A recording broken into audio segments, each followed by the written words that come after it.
أعوذ بالله من الشيطان الرجيم. بسم الله الرحمن الرحيم.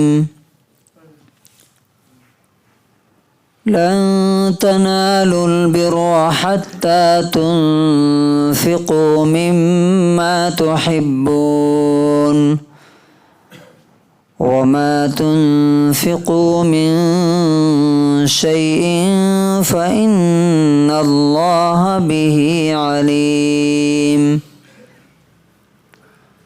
سورہ آل عمران سورہ نمبر 3 آیت نمبر 92.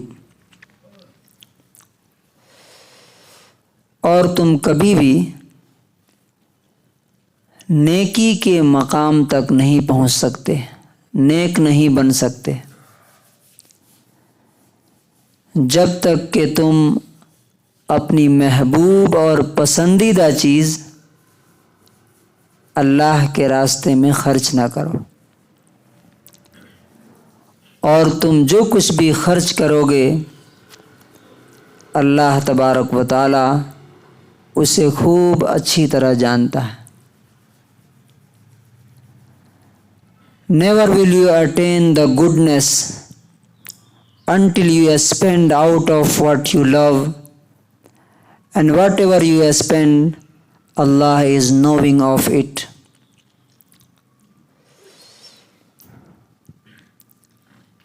اللہ تعالیٰ نے اس آیت کے اندر ایک بہت بڑی غلط فہمی دور کی ہے ہماری، کہ اگر اپنے آپ کو چیک کرنا ہے، ہم عام طور سے نیک کسے سمجھتے ہیں؟ جو ایک خاص طرح کا لباس پہن کے ہو اور بہت زیادہ لمبی لمبی نمازیں پڑھتا ہو، زیادہ حج کر لے، زیادہ عمرہ کر لے. وہ یا اللہ تبارک و تعالیٰ کیا کہہ رہا ہے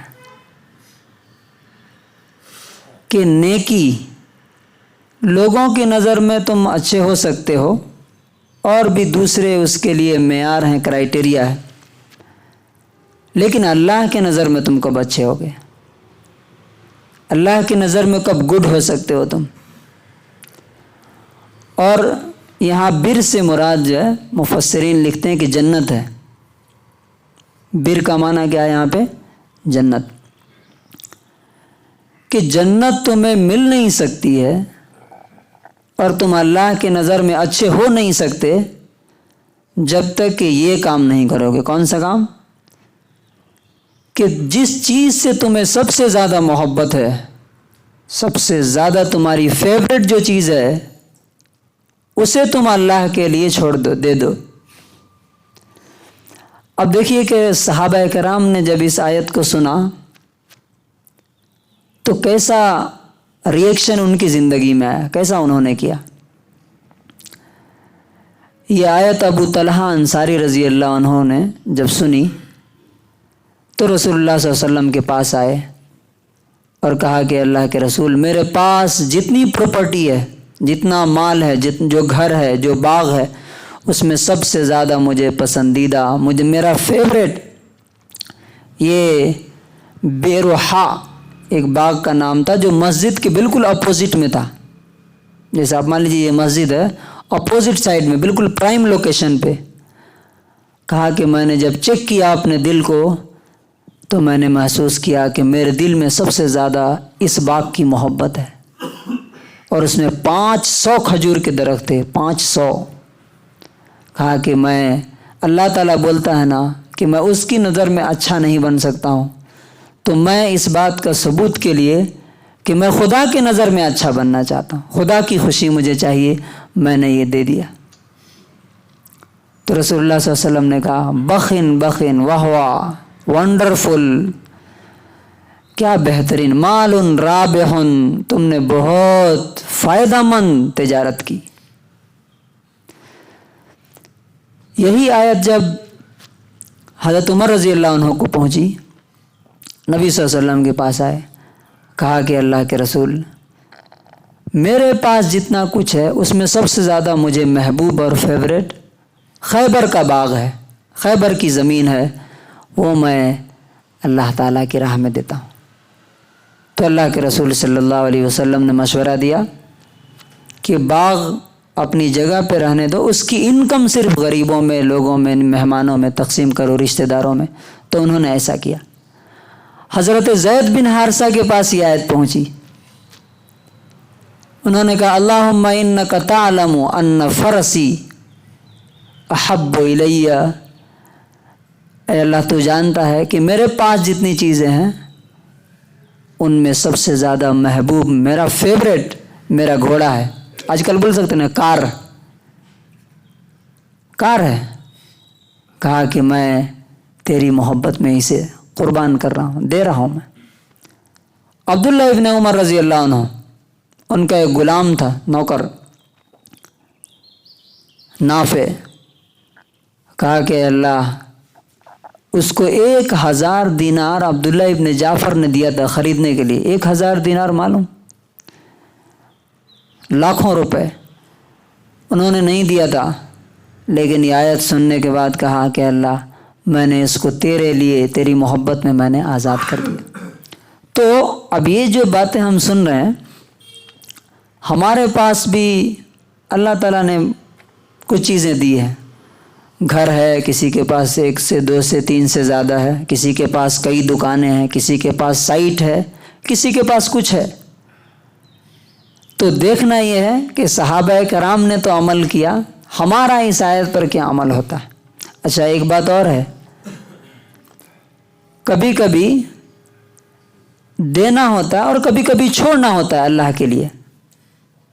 فار ایگزامپل، ایک دوست مجھے بہت محبوب ہے، لیکن مجھے معلوم ہے کہ میں اس کے ساتھ رہوں گا تو اللہ تعالیٰ ناراض ہو جائے گا، اس لیے کہ یہ غلط راستے پہ جا رہا ہے، تو اسے چھوڑ دینا۔ کوئی رشتہ دار ہے، کوئی فیملی کا پرسن ہے، وہ مجھے اللہ کے راہ سے دور کر رہا ہے، اسے چھوڑنا۔ یہ سب اس میں آتا ہے، وقت بھی، ٹائم بھی، پیسہ بھی، مال بھی، ہر چیز، ریلیشن بھی، جو بھی اللہ کے راہ میں بیریئر بنے اسے اللہ کے لیے چھوڑ دینا، یہ اصل نیکی کا کمال ہے۔ اور اللہ تعالیٰ نے کہا پورا نہیں دینا، اللہ تعالیٰ رحمان اور رحیم ہے نا، یہ نہیں کہا کہ پورا دے دو۔ مما from that which you love, اس میں سے جو تم پسند کرتے ہو۔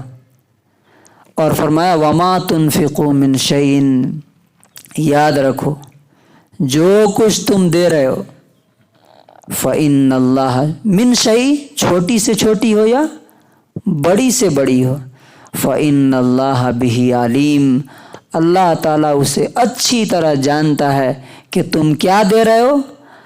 اپنی گھٹیا چیز دے رہے ہو جو تمہارے کام کی نہیں ہے، یا وہ چیز دے رہے ہو جو تمہیں سب سے زیادہ محبوب اور پسند ہے، تمہاری فیوریٹ ہے، وہ سب اللہ کو معلوم ہے، اور اللہ تعالیٰ اسی حساب سے قیامت کے دن تم کو بدلہ ملے گا۔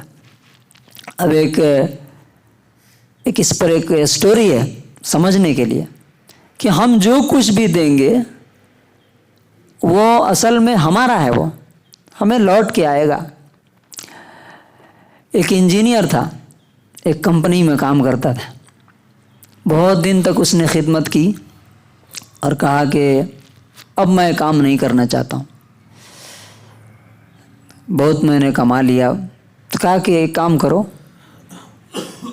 یہ لاسٹ پروجیکٹ ہے، لاسٹ گھر ہے، یہ بنا دو، اس کے بعد سے میں تمہیں چھٹی دے دوں گا، تم چلے جانا، ریٹائر ہو جانا۔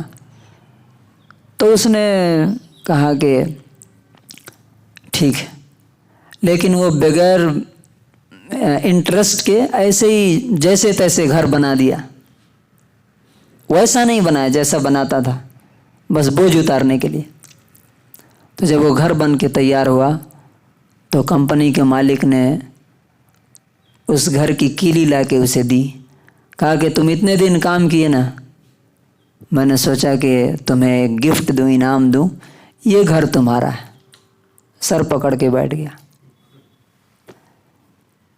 کاش کہ مجھے معلوم ہوتا کہ یہ گھر مجھے ملنے والا ہے تو میں اسے سب سے بیسٹ لیول پہ کرتا۔